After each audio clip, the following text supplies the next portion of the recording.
Apple has just announced that their health records feature, which has been just rapidly scaling up in the US, is now coming to Canada and to the UK as well. And I had the chance to chat just very briefly about it with Kevin Lynch. Yeah, that Kevin Lynch, Apple's VP of software. And so I had to just interrupt my previously scheduled programming and make this quick video because I had thoughts to share. Because I love technology, and I especially love technology that connects us, that makes our lives better. And that's exactly what health records does. So, okay, pause, rewind, play. Years ago, while working on the Apple Watch, even early on, Apple realized that they'd just be generating a tremendous amount of health data. So they created the Health app as a way to store it, and HealthKit as a way to work with it with other apps and accessories and other systems. And it's all private, it's all secure, it's encrypted on device, and if you back it up, it's encrypted in transit and at rest. Basically like zero knowledge and fail secure in exactly the way you want your personal private health data to be handled. But more recently, Apple realized that they could use that privacy, that they could use that security to actually help with the convenience and experience of accessing health records as well. And that's thanks to the standardized APIs, the standardized application programming interfaces. This one called FHIR, F-H-I-R, or Fast Healthcare Interoperability Resources, which supports data types like allergy conditions and immunizations and lab results, medications, procedures, vitals. And just like in the US, it's starting out with a handful of early adopters. But in the US, they've already scaled up to hundreds, and it's not hard at all to see the same thing happening in Canada and other places. A healthcare center just has to go to Apple's portal and sign up. And yeah, obviously their IT, their information technology department, has to make sure that their system is supplying the FHIR data and just work everything else out internally and with Apple. But from that point on, it's pretty seamless. Apple doesn't intermediate any of the data. You go to the Health app, you search for your provider, you connect using OAuth 2.0, which is the web standard. It's what you use to sign in to Twitter and Instagram and for sign in with Apple and just pretty much everything. And that lets you sign in once and get a secure token that keeps you signed in. And then it's entirely between you and the healthcare center. The data goes from their records to your iPhone, just point final. And once you're connected, if any additional healthcare data, anything new gets added, like new test results, anything like that, that goes securely from the healthcare center, from the medical center to the Health app on your iPhone as well. And you get a local notification. Again, Apple's just, after they made the introduction, they're completely out of the loop.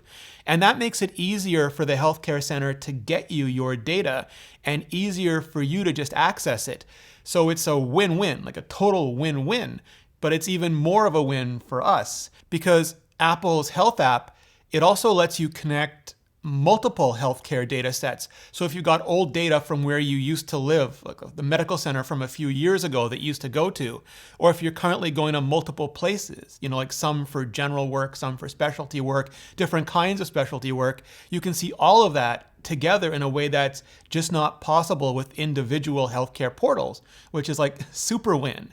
And Apple also put a lot of work into the interface.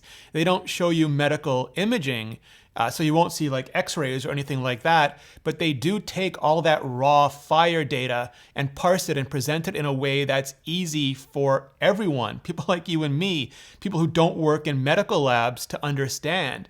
And that includes things like using more common human-friendly labels for the data.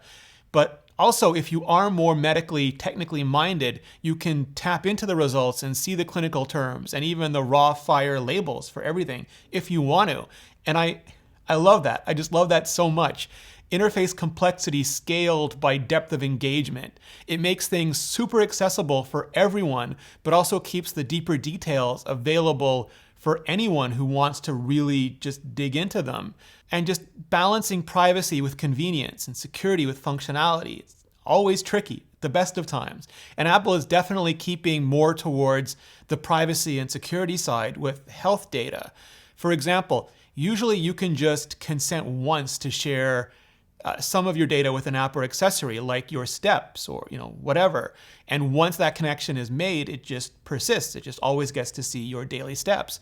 But with health data, health record data, you can still make that connection, but you can also choose whether you want new data shared automatically or instead on a case-by-case basis where you get to choose. So for example, if a new lab result comes in, you can choose to have to authorize that being shared just every time, which is terrific because seriously, informant consent, all the things. And especially right now in 2020, where depending on where you live and what your circumstances are, it might be difficult, like really difficult to go to public places, especially medical centers, especially if all you need is some data, some information. So being able to get that data, that information at home, anywhere, without having to expose yourself when it's not absolutely necessary is just an incredible benefit, if not an outright relief right now. And I like to think information is just always empowering, but especially health information, especially in conjunction with your healthcare professionals. And that's why it's really just so great to see healthcare records rolling out in Canada now, and hopefully with many more Canadian healthcare centers to come. So let me know if and when you try out the health records data, just what you think about it. And if you have any questions, hit me up. And as always, just thank you for watching.